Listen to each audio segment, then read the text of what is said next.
Sim, aconteceu uma guerra onde ninguém morreu. Mas calma lá, como é que isso funcionou?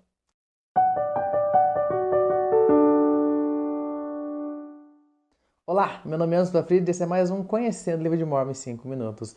Hoje vamos estudar uma das batalhas talvez mais famosas do Livro de Mormon. Um grupo de guerreiros jovens, 2.060 pessoas jovens lutando e nenhum morre. Como é que isso aconteceu?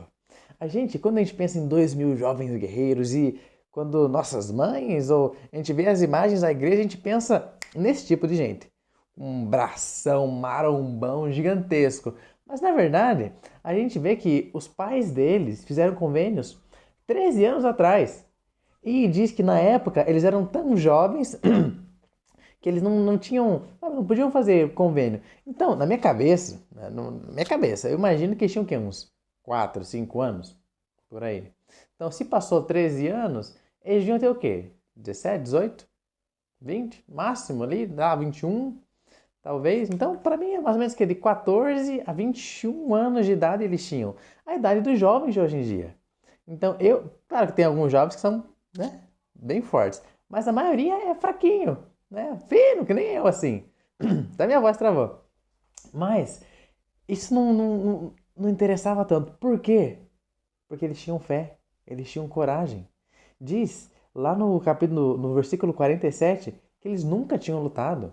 Os pais deles tinham enterrado tudo. Então essa cultura de guerra, de lutar, de aprender, se perdeu. Eles nunca tinham lutado. No 48, eles falam que eles foram não duvidando do que as mães deles tinham falado, ou seja, eles acreditavam. Você, minha mãe falou, então é isso. Então que a gente possa observar os desejos justos, os conselhos inspirados de nossos pais e seguir. Sei que às vezes a gente é jovem e a gente pensa, ah, nada a ver, a gente sabe de nada. Mas eles já viveram mais 20, 30 anos a mais que você. Alguns, então, não tem por que a gente não ouvir. Na maioria das vezes, nossos pais só querem o bem. E foi por isso que eles tiveram essa fé, tiveram essa coragem. E talvez você pergunte qual que era o tamanho da coragem deles para nunca ter lutado, nunca ter feito nada disso. Eu gosto de pensar que o tamanho da coragem deles era o tamanho da fé que eles tinham nos convênios e nos pais deles.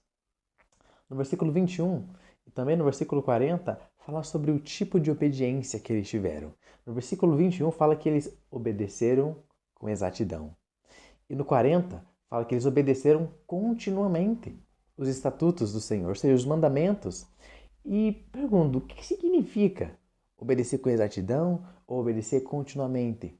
Porque essa guerra não foi um dia, durou dias, meses até.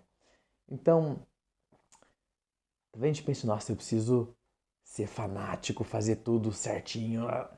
O Senhor não vai esperar a perfeição completa em todos os pontos. O Senhor espera a perfeição? Sim.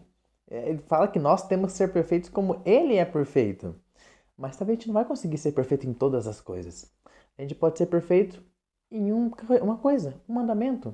Então, se eu tenho talvez dificuldade, muita dificuldade com a palavra de sabedoria, continuo trabalhando nisso. Mas se eu tenho facilidade no dia do Senhor, então eu tenho que fazer o dia do Senhor o mandamento mais perfeito que eu cumpro.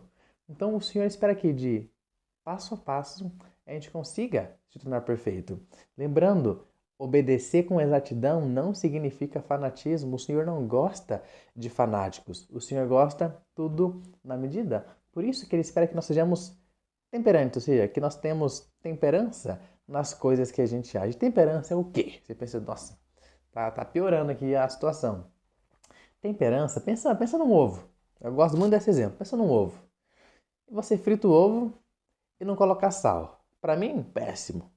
Ou você vai colocando e plum, cai um monte de coisa. O que acontece? Péssimo. Né? Ou um suco de limão sem açúcar. Péssimo. Um suco de limão com 3 quilos de açúcar. Péssimo também.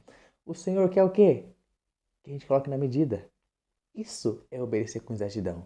Não extremo, não tão pouco, mas na medida.